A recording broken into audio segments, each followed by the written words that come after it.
This episode was recorded on the unceded lands of the Kulin Nation. This is POSLink Plus Listen, Living Positive Victoria's podcast by and about people living with HIV, just like me.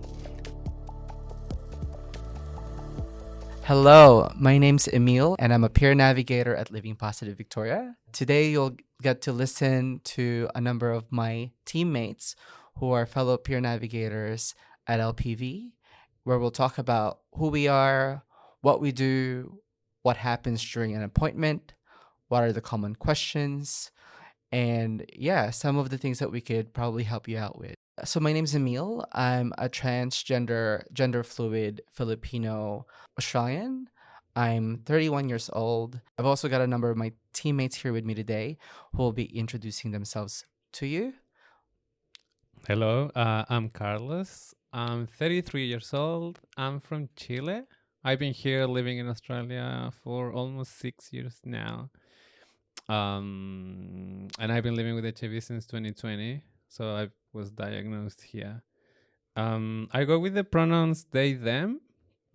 Still trying to figure out like my labels. They don't really work for me, but I think that pronouns do.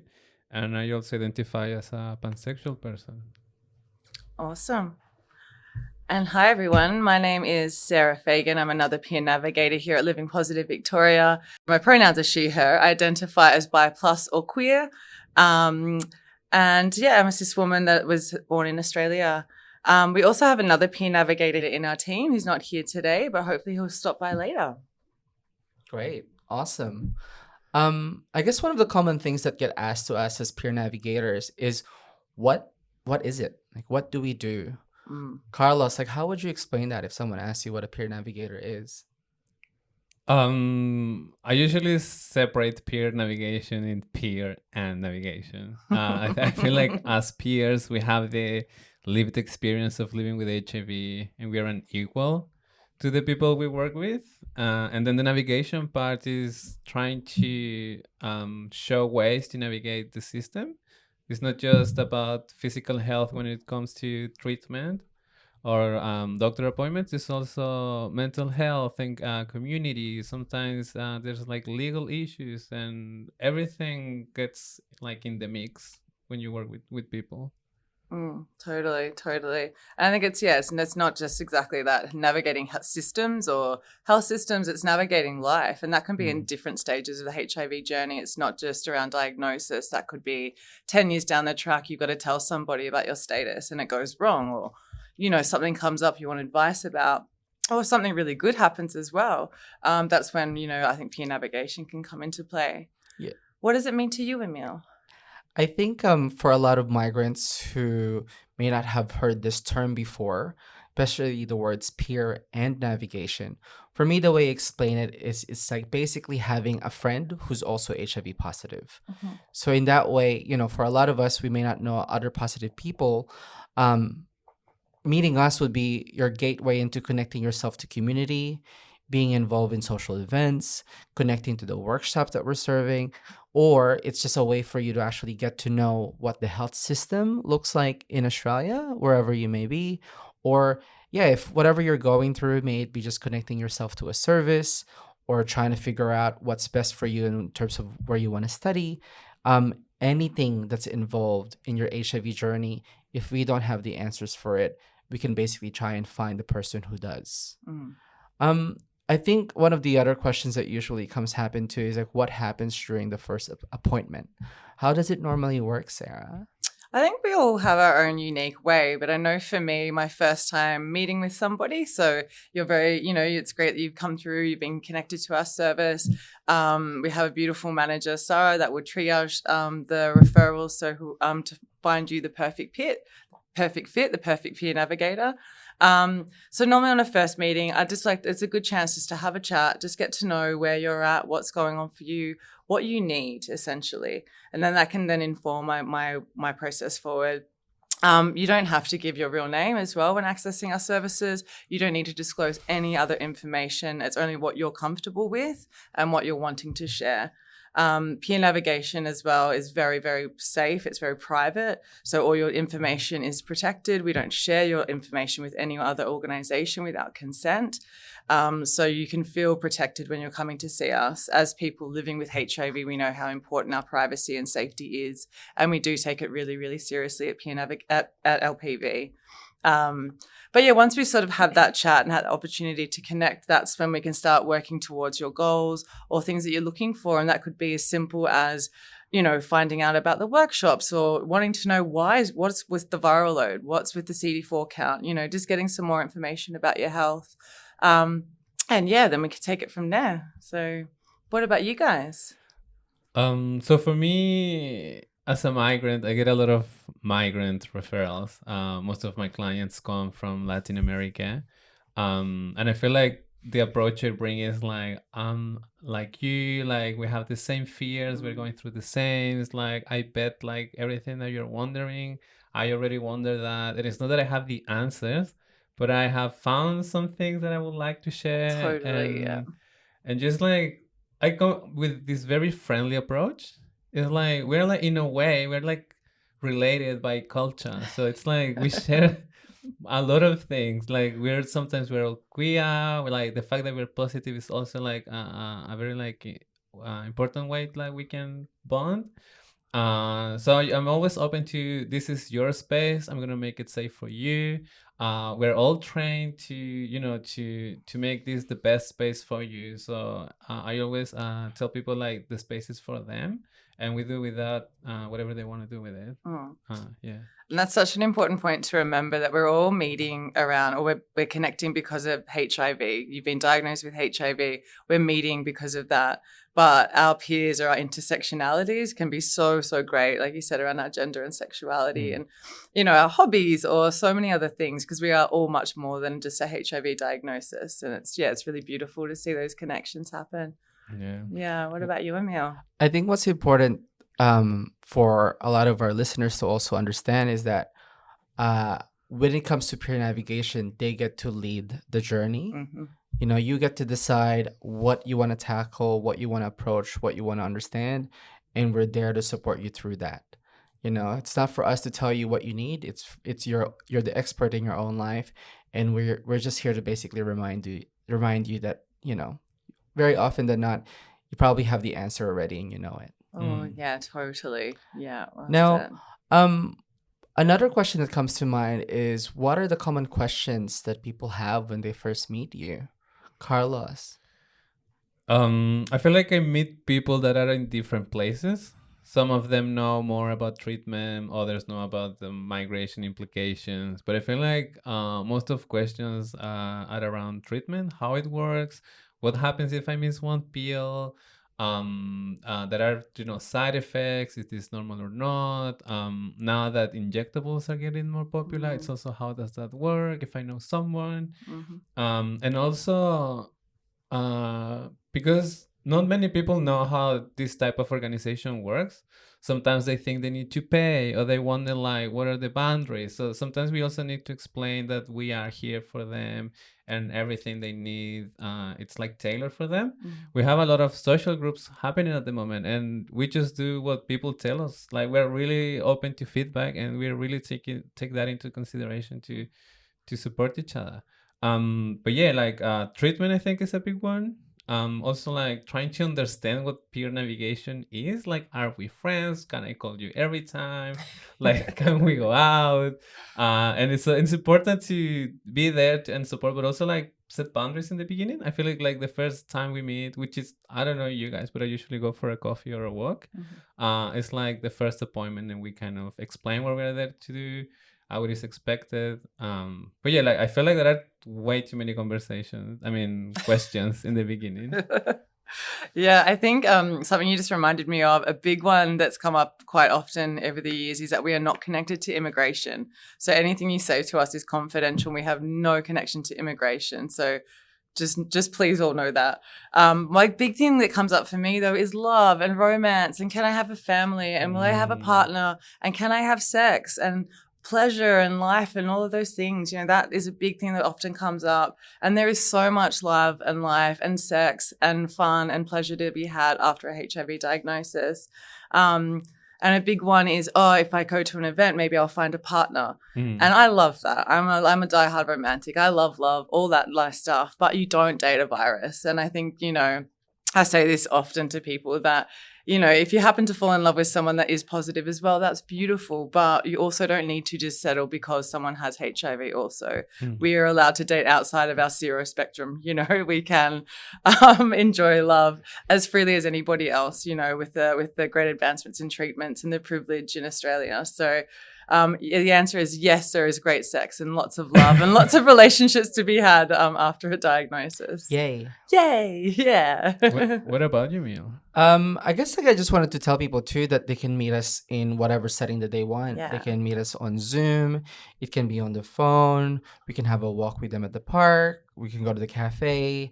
You know, and sometimes we can even meet them with their family member or their partner or their dog. Please or we bring can the even puppies. meet them at the doctor's clinic. So like I said, like so much of the freedom of what it is to be a peer navigator is that you get to decide when you want to meet us, where you want to meet us, and what you need from us. And that's what we're here for. Yeah, because I don't think we have mentioned this, but we all have clients who live in rural areas. Sometimes we travel, sometimes we use Zoom, and it's good to be connected with everyone in Victoria, because most of people think that everything we do is only in Melbourne, but we're actually everywhere and expanding. What are some questions you get asked, Emil? A lot of the questions I get asked often revolves around how to talk about their status with their partners, with their parents, with their community. And as someone who has lived with HIV for about 11 years now, I've learned a lot of stories from other people and how they choose to approach it. But thankfully, we also have a number of workshops that we run across the year and also online, where you can not only hear from me, but you can only hear from the diversity of positive people in our community. Not only that, we also host a number of social groups. So for example, for me, I have the Positive Asian Victoria and the South Asian group for people in South Asia. Carlos, you've got a few social groups too, don't you? Yeah, I coordinate the Gen Next group, which is people under 30 years old. We started a new group now, very popular, that is for Latinx folks. And I'm part of another one, but I'm going to let Sarah to talk about that one. Oh, yeah, we're really excited about all the groups, but really excited about the Bi Plus group that's just started at Living Positive Victoria. This is a really exciting time for bi-visibility in all across Australia as well. But it's a really special space that we've been able to create and have new people come to our organisation because of it. So if you are a Bi Plus person, so bi plus being a big umbrella term that includes pansexual, poly, queer, questioning, heteroflexible, homoflexible, it goes on and on. But if you are unsure, please feel welcome to come along to one of our events. But yeah, please feel free to get in touch and reach out if you're not sure if the bi plus space is for you. But we welcome all to come to have an experience, to have the conversation. It's really, really, really special that there is a bi visibility at Living Positive Victoria. And I also get to run some really beautiful women's days. That's inclusive of trans women and gender diverse folks who identify with that group. And I also get to run some family events and a beautiful family camp as well. So there's so much going on. Come give us a call. Yeah, if you heard last episode, you also heard from the heterosexual group, the group run by Anthony. And there's hello. There's someone at the door. With a dog. What? Hi, Anth. What are you doing here? Hi, team. Lovely to join you. Thanks. Yeah, I'm Anth. I'm a peer navigator at Living Positive Victoria as well. Your timing stopping by was uncanny. We were literally just talking about all the amazing programs we do, and then you appeared. Uncanny, just totally amazing. Magic. Not a scripted. So tell us, Anth, I guess we've just been talking about what we do as peer navigators, what happens for our first appointments. How is it like for you supporting a lot of heterosexual clients? Yeah, I can resonate with a lot of what I heard you guys saying, and I was thinking about it, and I thought, I would add that, I've got clients who I've never met face to face, and I've done a lot of work with over the phone, and some people I've not even spoken to on the phone. I've only texted, and that's okay. I mean, especially for heterosexual men, I think it can be a big step to connect with a peer navigator. And any kind of level of engagement is absolutely fine. So text me, guys. That's okay. I'll text you back. Or email. I have one client that I have no idea. Like, we have email a lot, and I love this. I imagine we write letters to each other. I put their emails, and it's just like the way we can adapt to your needs. Like, it's not a given formula for everyone. We're just here trying to do our best to adapt. Yeah. What sort of HIV journey do these people normally connect with you on? Or Well, I guess I get a lot of guys who are recently diagnosed, and they're sorting out what does it mean for them to be living with HIV. And I just wanted to also add, while I'm the heterosexual guy here living Positive Victoria, but I don't work solely with heterosexual men. One of the really rewarding parts of the work is that, and we all do it, I suppose, we work across the whole community of people living with HIV. And because I'm 50 now, I guess I'm an aging person living with HIV. You are. And I'm embracing it. Yeah. It can work really well for, I think, older gay men to connect with me, just because I've been positive for a really long time, and if that's part of their experience as well, that can work quite nicely. I think also, Anth, you support the BI+ community as well. I know there's some clients that come to the BI+ events that know you and have had interactions with you as well. So it's nice that people have, they can identify and sit and talk with people that they feel comfortable with for different issues, so it's really, really nice. Yeah, and to hear men owning and naming that they're bi and bi+ is becoming so much more common. Yes. And we're really celebrating that. And I think going back, over the years, the intersection between the heterosexual men and the bisexual men has always been there, but it hasn't been talked about as much. So it's really important and exciting that that's sort of coming into the open somehow. Yeah. I have a question. So if there's someone listening to us who's been hesitating to get in touch with us, like, what would you tell them, Sarah?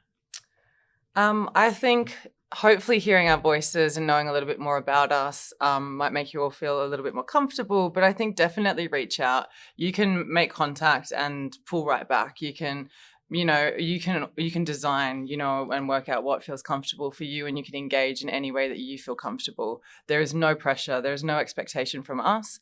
But we do have, the most beautiful community around us. We have the most beautiful events and workshops and spaces for our community to get together, to build our resilience, to build on our own sense of self and identities as positive people. And I know for myself, I couldn't have done and it's gotten through my journey without community around me. So I know the value of it personally, and that's why I'm so passionate about it and why I do the work I do, because it really, really does bolster us up. And I think we are stronger together. So I think if you are hesitating, be brave, pick up the phone, send an email, write a letter. We don't care, but get in touch. And you control the narrative from then on. So. I would add to that, Carlos, that it's a confidential service, so you can be very confident in that. And that's a legal thing. We're bound by law to provide a confidential service.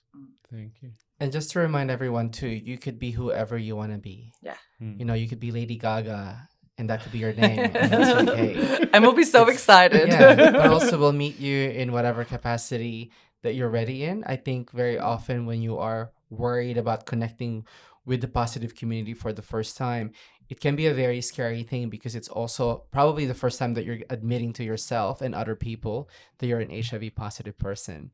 And that's totally okay. At least you know where we are. So whenever you want to reach out, it could just be a hello, hi, or it could just be a phone call, whatever you need to get that foot through the door. We will be here ready to support you.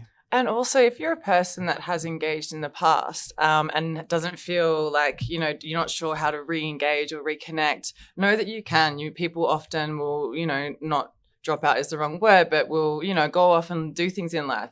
You might travel, meet somebody, or life happens, but know that you can re-engage and that you're always welcome back. The door is always open at Living Positive Victoria. And if you think there's no communities there from the one we've listed down earlier that represents you or feel like you could be a part of, just reach out. A lot of these communities have been created and happened because of community feedback.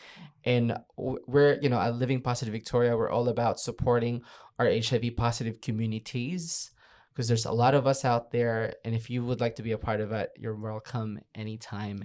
Any day. Yeah. And if there's any questions that you think we haven't answered, please feel free to reach out. Thanks so much for such an informative session. Great team. to chat, guys. Thanks for listening. Thanks, everyone. And we're looking forward to welcoming you to our communities. Yes. Hope to see you at the next barbecue. See you Bye. soon. Bye. For more information about the programs and services that Living Positive Victoria offers, go to lpv.org.au and join us on social media.